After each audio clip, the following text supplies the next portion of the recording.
Muy buenos días, miembros de la comunidad educativa Semillero del Saber. A continuación, pues impartiré la clase de matemática correspondiente al curso de octavo. En esta semana 8 y dando inicio a nuestra segunda etapa del segundo quimestre, vamos a estar revisando la clasificación de los triángulos y polígonos. Y bien, aquí hacemos un hincapié en general, y es que en general este tema, lo que vamos a estar revisando, al menos en esta ocasión, va a ser pues enfocado a la clasificación de los triángulos. En la siguiente semana ya estaremos viendo pues detenidamente y a detalle la clasificación de los polígonos como tal. Entonces, en esta sesión, o al menos en este video explicativo, me centraré en brindarles la información correspondiente a la clasificación pues de los triángulos. Ahora sí, sin más, vamos a ver. Los triángulos se clasifican según la amplitud y en este caso la longitud de cada uno de sus lados. Podemos entonces también denominarlo así por el número, en este caso, de sus ángulos y la longitud de sus lados. Aquí hacemos en referencia cuando decimos a la longitud de sus lados, es a la medida correspondiente a esta. Pues bien, aquí tenemos lo siguiente. Vamos a ver, cuando primero tenemos, al menos según la amplitud, vamos a poder encontrarnos el obtusángulo.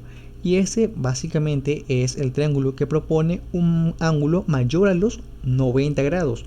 Como bueno, aquí al menos se diría, o en retrospectiva, tenemos la imagen que ojalá se pueda lograr ver bien. Tenemos un ángulo de 100. Tenemos aquí entonces. Y luego pues ya retribuimos, entonces decimos que ya es un ángulo mayor a los 90 grados. Bien, tenemos el segundo caso, que es un ángulo rectángulo. Lo hemos analizado y estudiado anteriormente, entonces ya también sabemos la denotación de este. Y es que en general un rectángulo siempre se va a componer con un ángulo de 90 grados. Ahora, por su parte, el acutángulo es en general aquel triángulo que se compone de un ángulo menor a 90 grados. ¿De acuerdo? Entonces eso sería en cuanto a la amplitud, o también en este caso establecido así por la cantidad o el número de sus ángulos. Y seguimos con el siguiente caso, que va a ser la clasificación según la longitud de cada uno de sus lados. Esto analicémoslo un poquito mejor en las siguientes pues medidas. Aquí por ejemplo estaba según el número de sus ángulos. En este caso tenemos un rectángulo, sabemos que es uno que se compone de 90 grados, uno que lo habíamos en este caso representado por en esta medida de un acutángulo. Como podemos ver aquí, se compone de un ángulo menor a los 90, y acá también el obtuso, que es un ángulo mayor a los 90 grados. Como pueden ver aquí, al menos tenemos un ángulo de 120.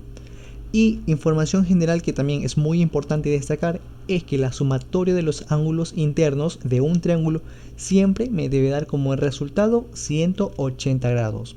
Entonces ya sabemos que, por ejemplo, si yo hago la sumatoria de 90 más 45, que esos son los ángulos que se componen este triángulo, nos va a dar como resultado los 180. De la misma forma será si, por ejemplo, en este triángulo que vemos aquí, yo sumo cada uno de sus ángulos internos, 60, 60, 120 y 60, los 180. Como pueden ver, cada uno de ellos va a dar la misma medida, solo que van a diferir en cuanto al ángulo que tengan. Ahora, la siguiente clasificación va a ser por la longitud de sus lados, o también en este caso según sus lados. La interpretación es general. Primero tenemos a un triángulo equilátero. Este triángulo representa aquel triángulo que compone de sus ángulos, bueno, en este caso de sus lados iguales. Por ejemplo, podemos decir que en denotación este triángulo posee medidas exactamente de este lado, este y este lado de acá. Bien, ahora pasamos al segundo, que es el triángulo isósceles. Este básicamente nos establece que es un triángulo con dos lados iguales. Como podemos ver, al menos estos dos lados que están aquí se presentan de igual medida, mientras que el de acá pues difiere de ella. Decimos que es diferente, es distinta. Y ahora, por su parte, y el último caso de la clasificación de según sus lados, es el escaleno. El escaleno es aquel triángulo que se compone de tres medidas diferentes. Entonces decimos que los tres lados de este triángulo van a ser desiguales unos de los otros. Y ahora sí, entonces tenemos eso en claro. Nuestros triángulos se van a poder clasificar según los ángulos y según los lados que contengan. Recordando entonces, cuando tenemos uno de 90 grados, vamos a tener un rectángulo. Cuando tenemos en este caso un valor o un ángulo que tenga menor a los 90 grados va a ser un acutángulo. Y cuando tenemos un triángulo mayor a los 90 grados vamos a tener un obtuso.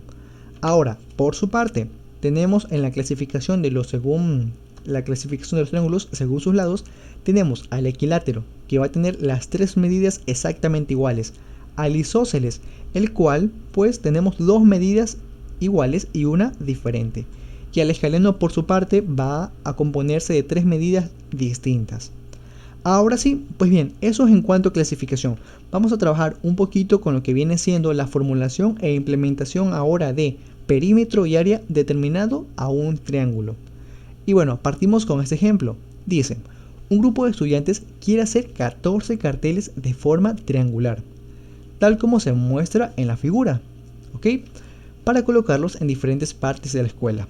Si se les refuerza con palitos de madera, ¿cuántos metros de madera y cuántos metros de cartulina son necesarios? Ahora, para ello, en este caso, para conocer la cantidad de madera y de la cartulina, vamos a tener que saber que es necesario, en este caso, determinar el perímetro y el área del triángulo. Ahora sí, entonces vamos a implementar las dos fórmulas que vamos a tener que usar, perímetro y área. El perímetro va a ser igual a la sumatoria de cada uno de los lados. Por ejemplo, un lado sumado a otro y sumado a otro. Y como sabemos que en general los triángulos se componen de tres lados, simplemente vamos a sumar los tres lados cada uno. Por su parte, para poder hallar el área, vamos a implementar la siguiente formulación. Área va a ser igual a base por altura dividido 2. Y bien, los datos ya los encontramos presentes. Ahora sí, vamos entonces a implementar las fórmulas perímetro. Sumamos los lados. Como podemos ver, es un triángulo equilátero. Decimos que cada uno de sus lados es exactamente igual. Entonces vamos a sumar 50, 50 y 50 con la equivalencia que esté trabajando, la unidad. Entonces en este caso, como resultado, el perímetro me ha establecido una medida de 150 centímetros. Ahora, multiplicar por la cantidad de carteles necesarios. Aquí recordemos que un grupo de estudiantes quiere hacer 14 carteles. Entonces decimos en este caso que vamos a tener que multiplicar esa cantidad, el perímetro, por los 14 carteles más que vamos a tener que realizar. Pues bien, aquí en general me da una respuesta de 2100 centímetros. Bien, entonces para ello vamos a determinar lo siguiente. Se transforman ahora a centímetros a metros. Ok, bueno, eso es directamente una conversión que estamos realizando de promedio, pero por aquí nos centramos básicamente en lo que queremos realizar.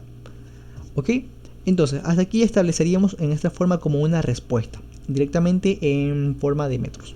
Ahora sí, en cuanto al área, pues aquí también habíamos ya implementado la fórmula. Vemos e identificamos cada uno de los datos que se compongan nuestro triángulo. Vamos a ver, el área de base siempre va a estar definida por, en este lado, el ángulo o el lado, disculpen, es el lado inferior de cada triángulo. Siempre va a ser esa medida de aquí, ¿ok? Aquí, por ejemplo, tenemos un triángulo equilátero y sabemos que todas las medidas son iguales, pero, por ejemplo, cuando ya nos toque hallar con respecto a los otros ángulos, disculpen, a los otros triángulos, ya vamos a tener que saber que la base la obtenemos de este lado inferior. ¿De acuerdo? Entonces obtenemos base igual a 50. Ahora, multiplicado por altura. La altura también va a estar establecida. Por lo general ya la van a poder encontrar. Y en este caso es 43,3. La altura es esa medida que está aquí. Eso es lo que determina en este caso la altura. Y aquí ya pasamos a dividir para 2.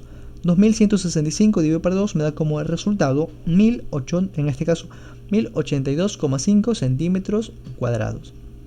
De acuerdo, aquí también hay una conversión de por medio, pero eso es un ejercicio adicional que les estaré explicando pues a medida que vayamos avanzando un poquito. Pero hasta aquí ya tenemos reforzado bien lo que es la implementación de la fórmula de perímetro y área. Bien, sin más sería todo por esta ocasión. Les agradezco mucho el tiempo y no será hasta una próxima ocasión.